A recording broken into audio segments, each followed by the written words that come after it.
Today I'm going to address an issue that has come to pervade every aspect of our society. Self-identity that it does not in any way align with reality.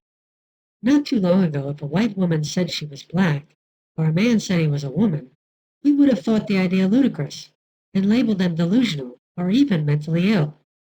Now the idea that one can self-identify as anything that has no connection to physical reality is not only tolerated, but celebrated.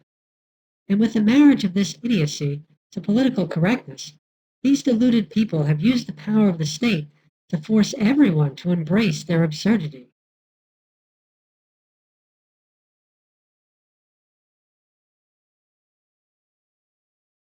For a growing segment of society, sexual or gender identity is the defining attribute of a person.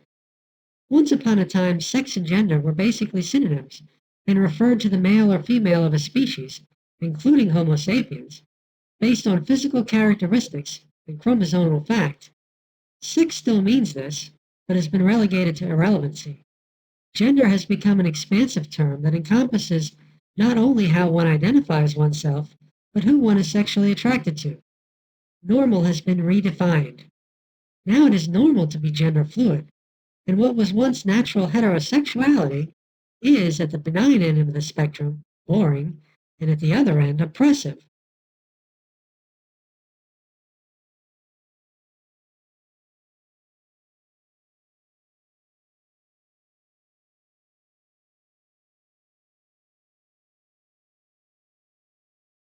In a truly free society, these aberrations would be tolerated as the choices of deluded individuals. A free society does not punish such people as long as they are not harming anyone. No one cares what you do in the bedroom or who you're attracted to. But in a free society, one is not forced to associate with people one views as abnormal or deviant. One individual's self identity does not trump another's freedom of association. However, we do not live in a free society. Today, the values and ideology of the deluded are superior to every other individual's values, and they use societal shaming and political and legal force to enforce this idea. Religious values must defer to the deviant. A fundamentalist Christian church must hire the transsexual youth leader, and the seminary must accept the applicant in a gay marriage. Private organizations must accept individuals who scorn their values. Men claiming to be women dominate in women's sports, a slap in the face to every female athlete. A man claiming to be a woman is declared Woman of the Year, and another wins a beauty pageant. Libraries hire men in drag to read to children to normalize their deviancy in the child's eyes. Hospitals stop putting sex on birth certificates, assuming the child will choose their gender later. Children are taught gender fluidity and given hormones corresponding to their impulsive choices.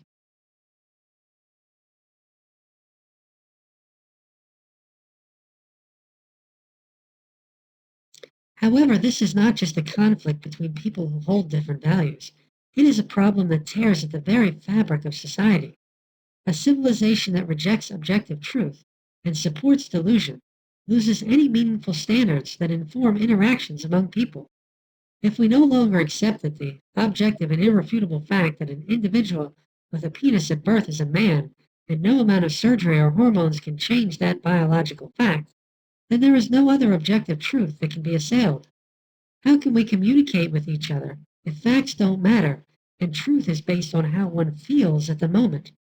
In order for society to work, individuals need to make inferences about the future based on facts, and individuals interact based on consistent behavior and a set of agreed upon values and truth.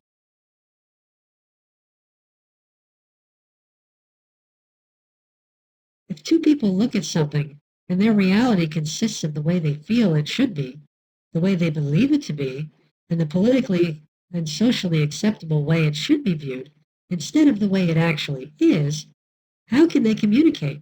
How can they plan? How can they solve problems? Ignoring reality is a recipe for societal disaster. It is time to speak the truth and live the truth, no matter how precious the lies are to others.